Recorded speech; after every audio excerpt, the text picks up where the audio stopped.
Assalamualaikum warahmatullahi wabarakatuh. Selamat siang para pejuang cuan. Gimana kabar kalian di siang hari ini? Semoga kalian dalam keadaan sehat semua ya. Dan saya doakan sukses semua tentunya buat kalian. Amin. Mantap jiwa ya.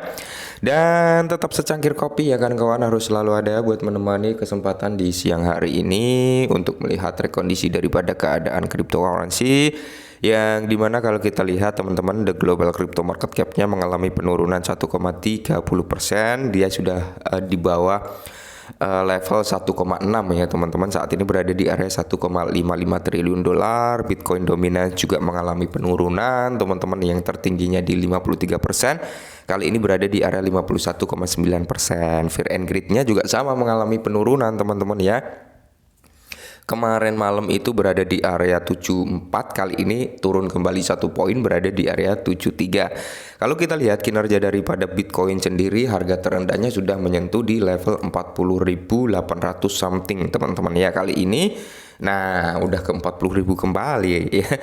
Dan kalau kita lihat altcoin teman-teman, yang seperti kalian lihat sendiri di layar monitor teman-teman, semuanya hampir merata merah merona-rona. Nah, akan tetapi teman-teman di sini ada prediksi yang sangat menohok terhadap harga SRP ke depannya. Mantap jiwa ya. Ini menurut si Google Brand teman-teman ya. Jadi memprediksikan harga daripada SRP ini teman-temannya, ya ketika ini terrealisasi kita auto kaya gitu loh ya. Kita langsung saja menuju ke topik utamanya.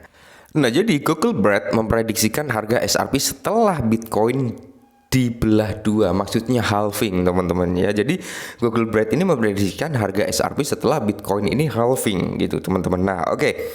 Jadi Google Brand proyek AI eksperimental Google telah mempertimbangkan potensi apresiasi harga yang mungkin dicatat oleh SRP akibat halving Bitcoin ya. Nah, jadi kalau kita lihat sebagai mata uang kripto pertama, pergerakan harga Bitcoin terus mempengaruhi arah pasar kripto secara keseluruhan. Dorongan aset baru-baru ini melampaui sekitar 44.000 dolar telah memicu real altcoin yang telah mencapai beberapa puncak tahun ini. Nah, jadi di sini harga 200.000 dolar dengan mengutip permintaan institusional memperkirakan harga Bitcoin dapat mencapai di area 125.000 US dollar ya.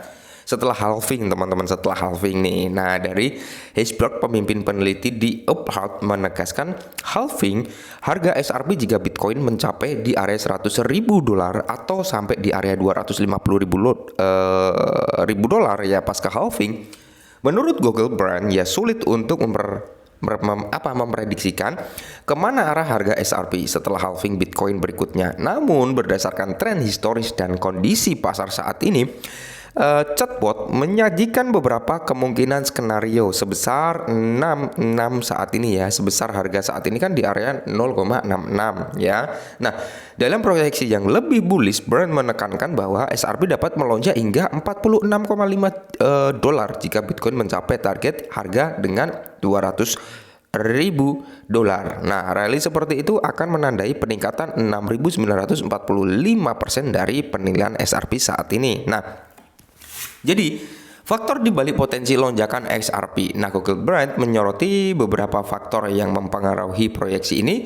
Faktor pertama adalah data historis terkait halving. 3 peristiwa halving Bitcoin sebelumnya menyebabkan terjadinya rally besar dengan harga Bitcoin yang meroket setelah setiap kejadian. Nah, jadi kalau kita lihat ya, termasuk XRP juga, perselisihan hukum yang sedang berlangsung antara Ripple dan SEC yang mendekati resolusi diidentifikasikan sebagai katalis potensial. Hal yang sepenuhnya menguntungkan bagi Ripple dapat secara signifikan meningkatkan kepercayaan investor terhadap XRP.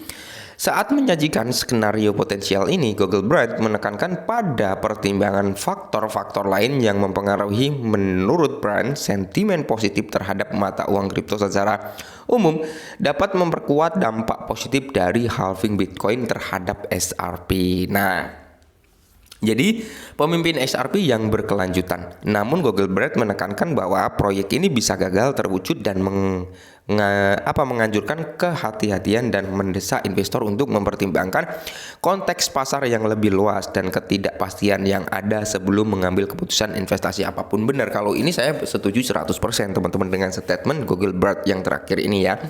Karena sebelum kita masuk ke sektor cryptocurrency untuk membeli suatu aset, kita memang harus mempertimbangkan siklus market itu seperti apa ya kan. Ya kayak ibarat kata cabai lah ya, saat ini cabai harganya gila-gilaan, tiba-tiba harganya bisa turun juga ya kan.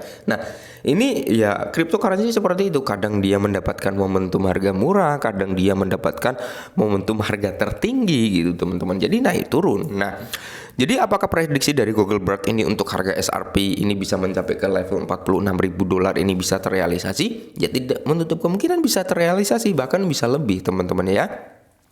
Google Brand ini kan hanya mengambil data dari siklus halving daripada Bitcoin. Tapi dia belum mengambil data nanti ketika memang yang seperti saya bilang, kasus dengan SEC ini clear dimenangkan oleh Ripple, terus adopsi massal dari sektor bank sentral ini mulai terjadi ya kan. Terus CBDC mulai berjalan. Kalian tahu ya, CBDC berjalan nanti otomatis apa? Ripple ini kan ditunjuk sebagai naungan atau ketua daripada pengembangan CBDC gitu ya kan. Nah, ketika hal tersebut terjadi, CBDC teroperasi secara global teman-teman, maka kemungkinan besar yang akan digunakan untuk transaksinya adalah koin XRP. Nah, ketika hal itu terjadi teman-teman, tidak menutup kemungkinan juga XRP akan mengalami lonjakan harga yang mungkin jauh lebih tinggi daripada yang diprediksikan oleh Google Brand gitu teman-teman ya.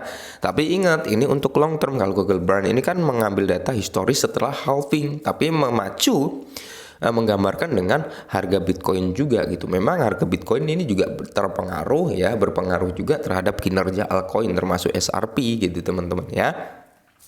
Tapi di sini yang sangat-sangat saya suka dari XRP adalah memang XRP ini diciptakan sebagai sektor pembayaran yang mencangkup secara global lah ya. Intinya dia diciptakan untuk merangkul sektor perbankan. Ayolah kita kerjasama dengan saya, ayolah ya kerjasama dengan Ripple, gunakanlah token XRP sebagai alat transfer kalian antar negara, antar bank gitu maksudnya ya. Itu tujuan daripada XRP. Nah, ketika tujuan tersebut bisa terrealisasi teman-teman ya, tidak menutup kemungkinan XRP ini akan teradopsi secara meluas. Sektor perbankan juga akan mulai membeli XRP sebagai